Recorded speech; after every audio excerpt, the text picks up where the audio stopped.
啦，經過2個鐘頭好快嘅飛機，我哋終於嚟到江古島嘅下地機場。一出機場咧，其實Ocean 的氣氛就已經等緊我哋㗎啦，睇睇。我哋租咗呢個 Ocean Resort， 我哋而家跟佢去落車先。下次咧建議大家咧，如果自己帶潛水工具咧，啱啱過關嘅時候有問到有幾多個人潛水啦，有幾多人住喺 campsite 入邊啦，同埋有幾多人住喺 caravan 入邊嘅。咁啊，大家諗定用英文、簡單英語或者少少日語都可以去答咯。呢個接送車咧，個車程就大概10至20分鐘。咁啊，嚟到呢個攞車地方就例行公事啦 ，check passport 駕照。咁啊，最重要找數。咁啊，自己準備錢啊，credit card 或者現金都 OK。好，我哋睇睇車尾箱嘅呢一個行李存放位置啊。咁就3門設計嘅一個車尾箱啦。咁就係方便大家喺唔同位置都可以擺到行李。咁要鎖匙開嘅。其次呢，就係空間感亦都非常足夠，我哋6個人去，每人一個 hand carry 行李加一個大行李都完全係冇問題放到晒嘅。好啦，咁就到主車門啦。咁啊，打開嘅時候呢，側邊有個安全扣，可以將佢好安全地扣好咗佢，大風嘅時候就唔會造成一啲不必要嘅聲響啦。This one, right? Yes. You need the key. Okay. So you touch the key. Unlock and squeeze the cap. 呢個係我哋營地插街電嘅一個接駁口，咁樣放開冷氣嘅時候，我哋唔使擔心嗰個電源嘅問題啦。喺車尾咧，亦都有一個樓梯可以登上車頂嘅。咁車頂其實主要我哋一般都唔需要上去嘅，係我哋想影啲靚相嘅時候，咁上面會有塊太陽能板喺度嘅，大家要小心。啱，咩位置4個人？呢度空間充足啊！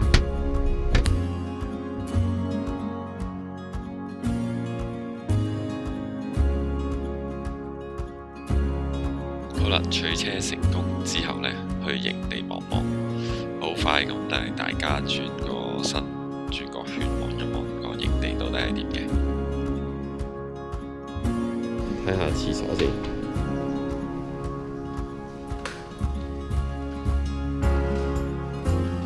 好，有啲缺少人氣嘅感覺。熱水斜面。亦都好乾淨。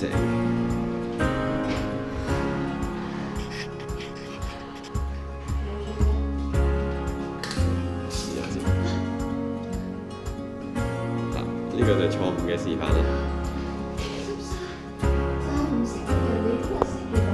除咗呢2個掣之外，以前我哋喺香港咪就咁留呢2個嘅，原來係右邊就係花灑，左邊就係呢個水喉嘅。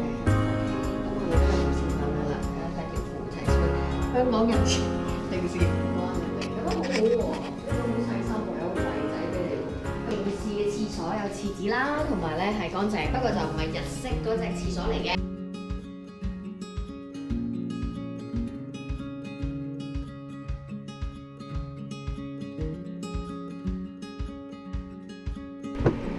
好，入到嚟呢，頭2級仲可以着鞋嘅，但係裏邊就已經禁止着鞋啦。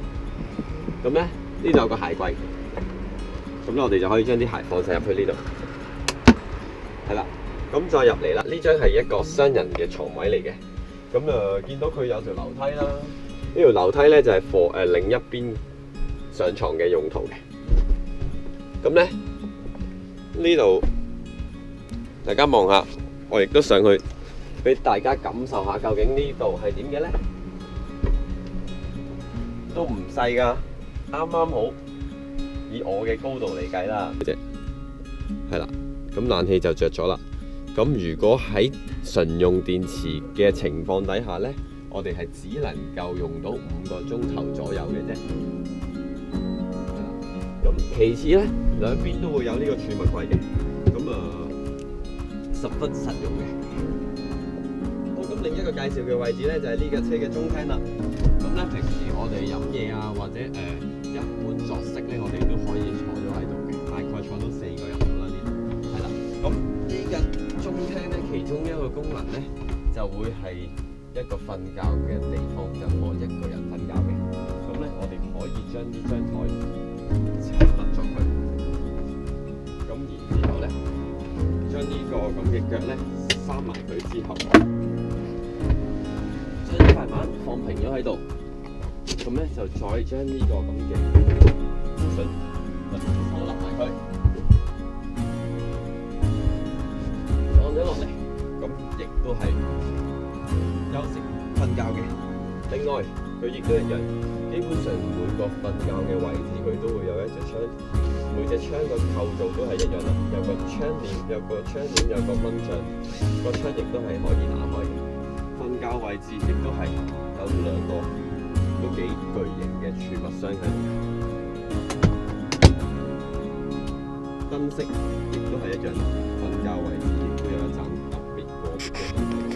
好啦，咁再轉翻過嚟咧，呢一邊咧就係一個小型嘅廚房。咁不過其實呢個就唔可以叫做廚房嘅，因為佢係唔容許任何人喺個車上面進食。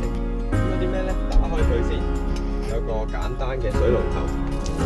打開有水可以放洗手啦，甚至乎係刷牙啦、梳洗呢啲簡單嘅日常動作。好啦，咁再落去下面呢，就有一個細小型嘅雪櫃，上面嘅就冰格，下面就雪櫃。咁溫度非常之足夠，可以用嚟雪下啤酒、汽水，啱晒大家啦。咁右手邊一個好細型嘅儲物櫃啦，大家中意做啲咩個人喜好啦。咁而空間亦都十分多，無啦啦上面又多一個儲物櫃。咁係啦，呢個就一般嘅流通嘅11支電源插掣啦。咁大家要帶定轉頭。好，再過啲呢一排電掣係咩嚟嘅呢？逐一介紹。左邊呢個係燈掣，再過一個係個水泵。即係我哋啱啱水龍頭嗰個，係啦。再隔離呢，隔離嗰個呢就係個抽氣扇，咁就係車頂嘅抽氣，係啦。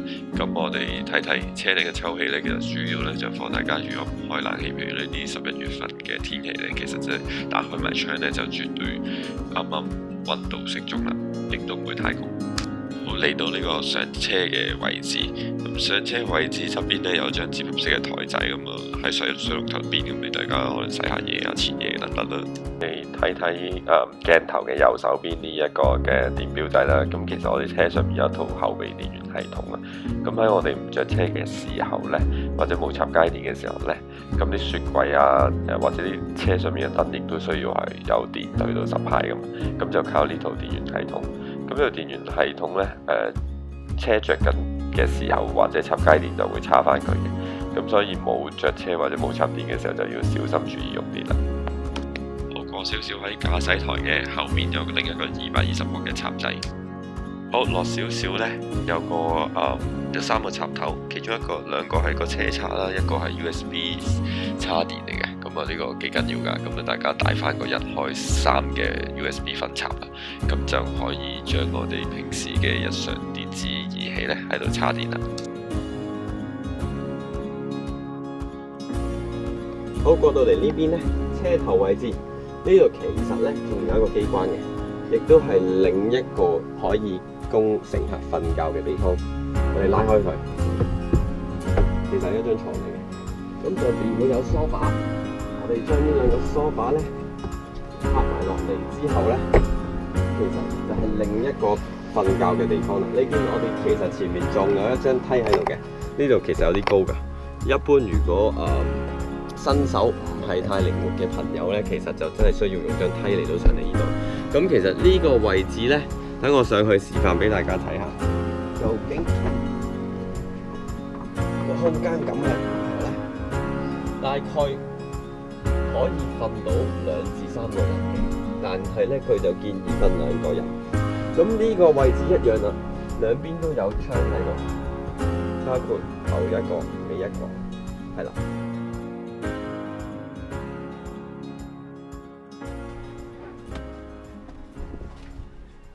Hello， 溫馨小提示有幾樣嘢咧，住咗露營車7晚之後咧，覺得一定要帶嘅，即係冇帶咧，你真係要特登去買啦。第一樣。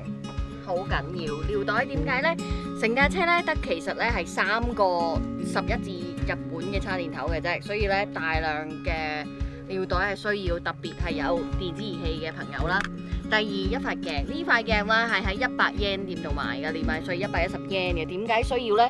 成架船呢款咧冇上下格床嘅車咧係冇鏡㗎。咁所以咧，大家咧對於特別女仔啦，係好需要一塊鏡。咁我哋就用110 yen買咗啦。咁但係如果你太夜落機又買唔到喎，盞燈咧係開咧夠晒我哋6個人燒嘢食㗎啦，係 USB 頭嘅，有開關嘅。第三 speaker 非常重要啊！幾日以嚟咧，我哋帶咗個非常的式嗱，大家見到非常的式嘅 speaker 咧係呢個車咧冇 GPS 冇音響嘅，咁所以咧必須大家8日6個人眼望望咧聽歌好緊要啦。第四頭燈有咩作用咧？除咗你要夜遊呢個嘅紅樹林啊，或者夜遊沙灘之外咧，燒下嘢食啊，夜晚去下廁所，因為都有段距離，你落咗路車之後去沖涼嘅地方或者回收膠樽嘅地方都需要用到噶。第五呢個呢，簡直係唔記得咗都已經唔嚟。上次呢，吸收咗成門袋嘅經驗呢，百潔布同埋洗潔精呢，自己知少少。8日以嚟呢，雖然架車有洗手盆，但係你需要洗沙煲冷餐嘅時候呢，係好緊要嘅。第六。一 set 嘅呢個一 set 要俾大家睇下鼻鏡。mask 咧點解咁重要呢？就係當你去到一浮潛點啊，你需要用嘅時候呢，唔好話麻煩。我哋6個人帶咗6對膠衣，我哋都帶咗6件。但係呢，豐儉由人啊，大家自己呢睇下加唔加行李。但係呢7kg 入邊呢，加個 mask 呢，完全係 work 嘅。咁當然牙膏要帶多啲啦。當然你自己日常要刷牙之後呢，防止係蒙呢，亦都需要牙膏嘅。大家知啦，潛水水。第7，水樽好緊要啊！呢個賣廣告啦咁啊。咁呢個咧水樽咧就係因為咧6個人咧，我哋平時買啲好大型嘅可能幾公升嘅水啊，或者幾公升嘅可樂咧，你分飲咧，除咗不斷係用紙杯同膠杯之外咧，如果你自己架咗膠樽咧係不得了㗎。有其他啊，仲有一個係喎，有人提我喎 ，Camman 提我枕頭好緊要，因為咧大家見到呢個可以鬆軟啲。大家見到呢個咧上層咧，大家都係平瞓嘅。咁我哋咧臨時臨急咧，就喺台灣某大嘅運動公司咧，就買咗2個枕頭。咁需要帶嘅咧，睡袋或者枕頭。咁咧2樣嘢咧都可以喺呢間 Oceanlink 公司度租到嘅，不過咧就係100 yen 同埋500 yen 一套。我哋冇租到，因為我哋自己帶咗 quality 唔知咁。但係如果你話你中意自己間枕頭或者被咧，建議大家帶翻個輕身嘅睡袋。我哋今次帶係9度嘅睡袋咧，係 OK 夠晒暖嘅，因為架車度有冷氣嘅。咁所以呢幾樣我覺得係我哋總結7晚住咗喺宮古島露營車嘅溫馨小貼士。